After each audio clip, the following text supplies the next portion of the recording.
Good morning.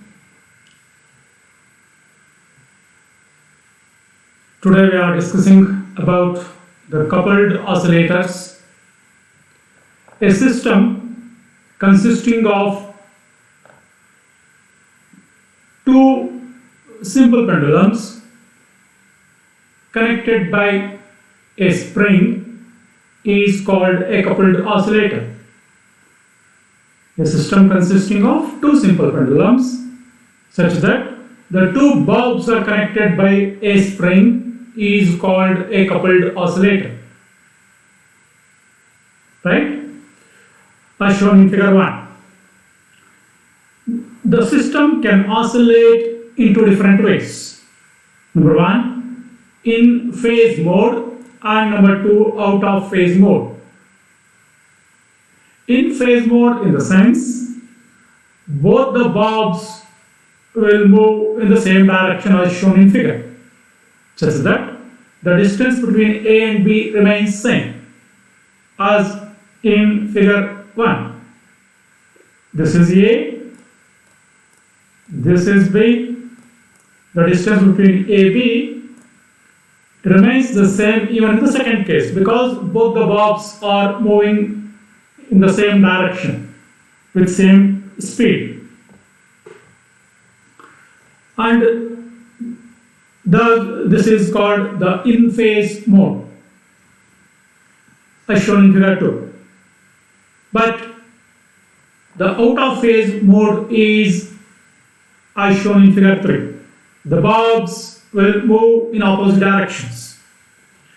Both the bulbs are taken away from their original position and released. So they move like this. The motion is opposite, right? And hence they oscillate 180 degree out of phase. Therefore it is called the out of phase mode. Out of phase mode. Now let us consider, yes, we have considered two pendulums. A and B are the bulbs of two pendulums. Let the mass of each pendulum is m, in the sense they are identical, and these bulbs are suspended by light inextensible massless string of length L each.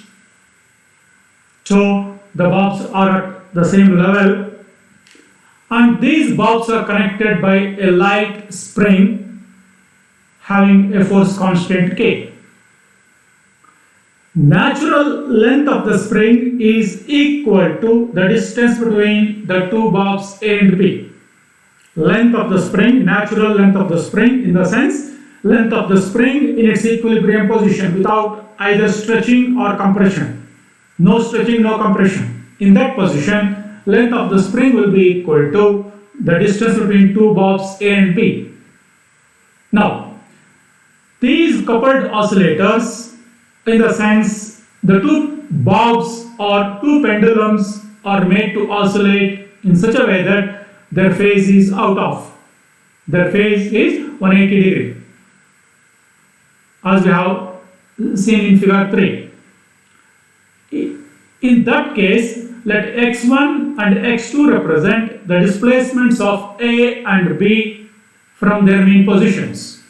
From their mean positions, you can see here, this is x1 displacement of A from the mean position, this is x2 displacement of B from the mean position, and also let x1 is greater than x2. x1 is greater than x2.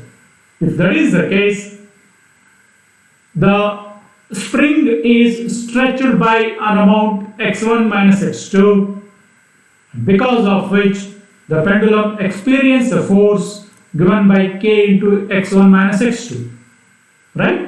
This is the displacement or the stretch in the spring and the force experienced by the spring. Now, the restoring force on pendulum A is, as they are moving, the spring or a opposite force will be developed called restoring force that always tries to bring the pendulum back to its normal position. And that restoring force on pendulum A is given by minus mgx1 by L minus kx1 plus kx2.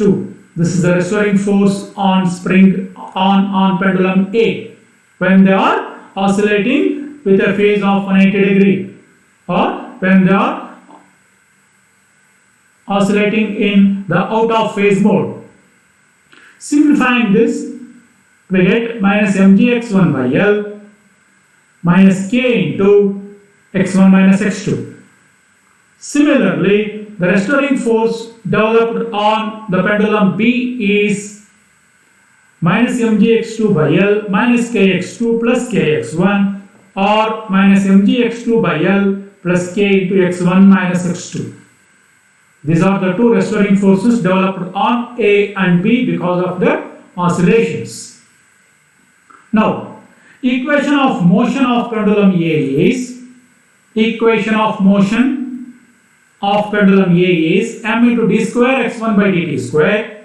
This is something like ma, that is equal to minus mg x1 by L minus k into x1 minus x2. This is equal to f, and f is nothing but ma, like that, right? Therefore, rewriting this, we get d square x1 by dt square plus gx1 by L equals minus k by m into x1 minus x2. This is the equation of motion of pendulum A. Similarly, equation of motion of pendulum B is m into d square x2 by dt square, that is equal to this one, right? Equal to this.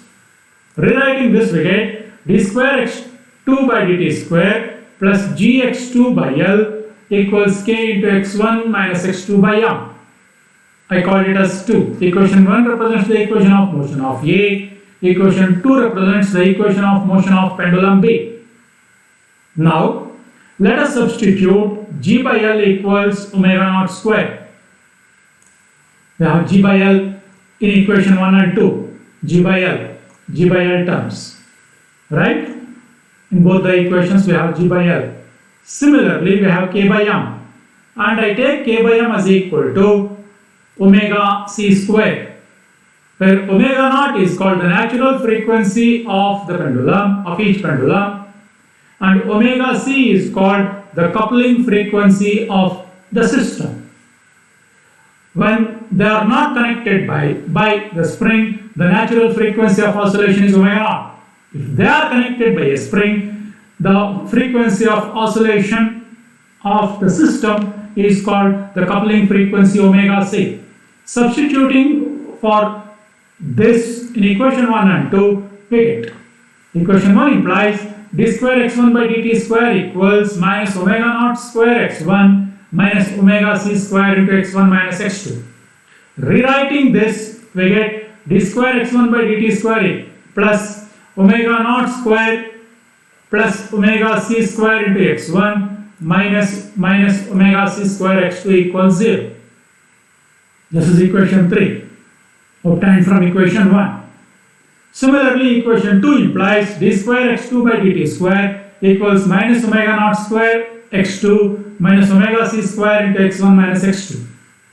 Rewriting this, we get d square x2 by dt square equals d square x2 by dt square plus omega naught square plus omega c square into x2 minus omega c square x1 equals 0, obtained from equation 2. Now we are adding these two equations 3 and 4 and subtracting 3 and 4. Now 3 plus 4 implies d square by dt square into x1 plus x2 plus omega naught square into x1 plus x2 equals 0. On adding 3 and 4, we get this. Similarly, 3 minus 4 implies d square by dt square into x1 minus x2 plus omega naught square plus 2 omega c square into x1 minus x2 equals 0. 3 minus 4 implies this. Now, in equation 5 and 6, we substitute x1 plus x2 equals capital X1 and x1 minus x2 equals capital X2. Therefore, 5 implies d square x1 by dt square plus omega naught square x1 equals 0 And 6 implies d square x2 by dt square plus omega naught square plus 2 omega c square into x2 equals 0. Now solutions of these two equations will be in the form x1 equals c cos omega naught t and x2 equals d cos omega prime t, where omega prime is square root of omega naught square plus 2 omega c square, and c and d in equation 7 and 8 are constants which depend on the initial conditions of the oscillator. Now let the initial phases are 0, in the sense at the beginning there is no phase difference, they are said to be in phase. Equations 7 and 8, these two equations represent simple harmonic oscillations of frequency omega naught and omega prime respectively. 7 represents a simple harmonic oscillation of frequency omega naught, and 8 represents again simple harmonic oscillation of frequency omega prime.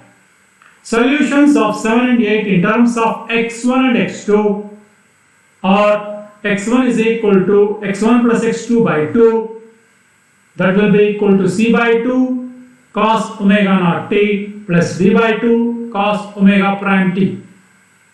This is small x1, where small x1 is the displacement of pendulum A from its mean position. Similarly, displacement of pendulum B from its mean position is x is equal to x1 minus x2 by 2, that is equal to c by 2 cos omega naught t minus d by 2 cos omega prime t.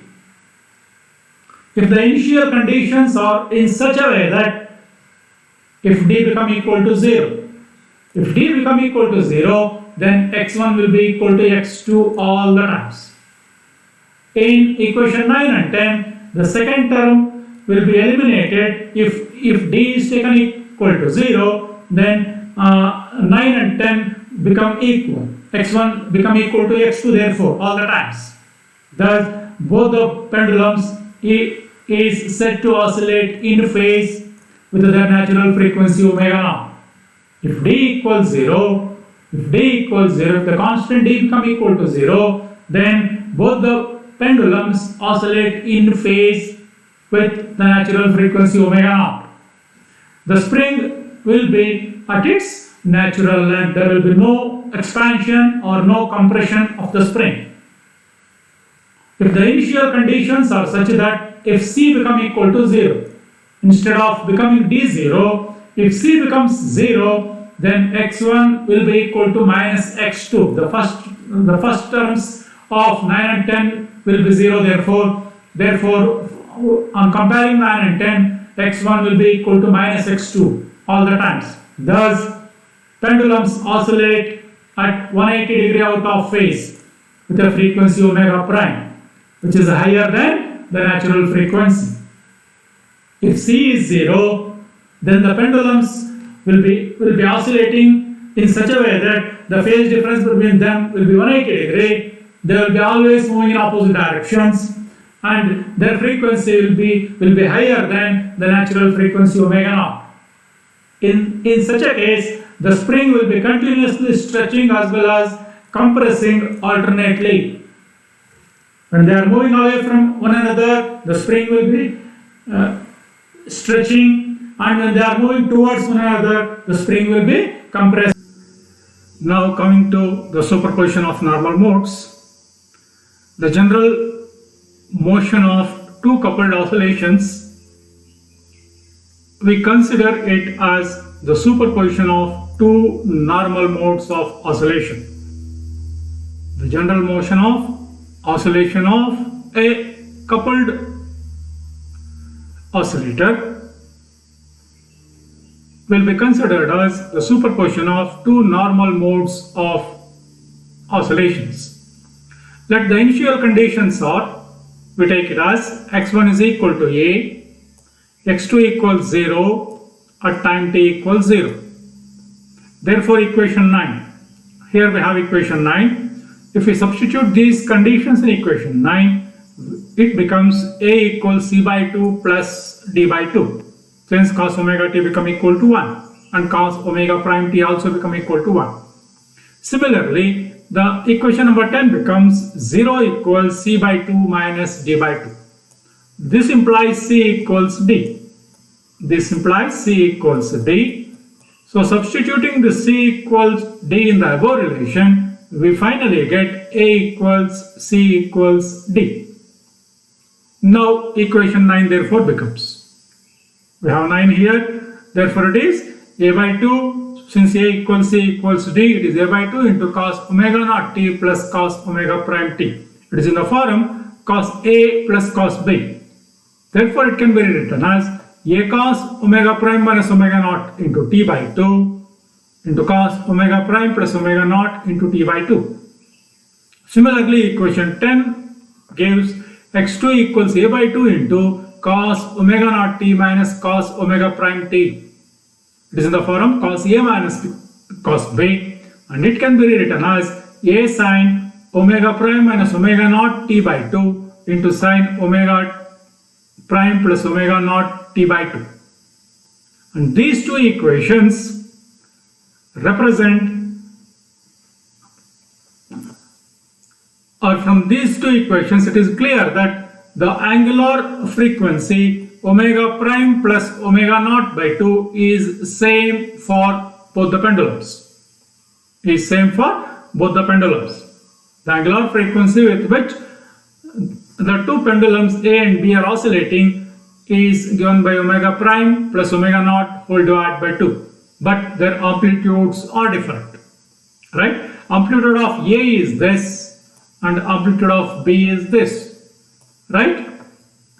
A cos omega prime plus omega naught t by 2 into a sin omega prime minus omega naught into t whole divided by 2 are the amplitudes of A and B, and they vary continuously.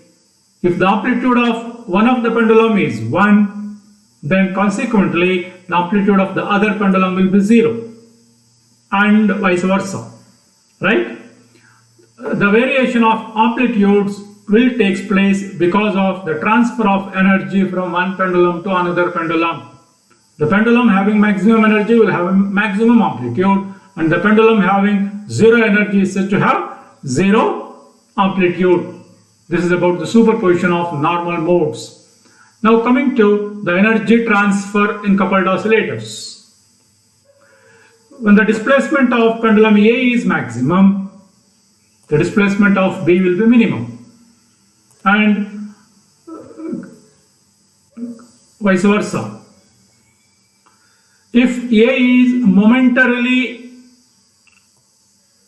0, when the displacement of B is maximum, right? The amplitude of A is 0 for a moment when the displacement of B is maximum. Now the energy initially given to A gradually transferred to B. After some time, the energy is transferred back to A. The flow of energy will be from A to B gradually until all the energy from A is transferred to B. After the complete transfer of energy from A to B takes place, now the reverse process will begin. The transfer of energy from B to A will begin now, and the process of transfer of energy from B to A is also gradual until all the energy from B to A is transferred, and the process continues. Thus, the transfer of energy back and forth continues between the two pendulums A and B, from A to B, then from B to A, again from A to B, then from B to A. The process will continue and the transfer will be gradual. For one round trip, the transfer of energy from A to B and B to A is called beat. One beat is one round trip transfer of energy, that is from A to B and back to A. The time for one beat or for one round trip transfer of energy is called beat period, and the reciprocal of this beat period is called beat frequency. Beat is one round trip transfer of energy from A to B and then from B to A, and time taken for that process is called beat period. The reciprocal of it is called bit frequency. This is about the energy transfer in coupled oscillators. Thank you.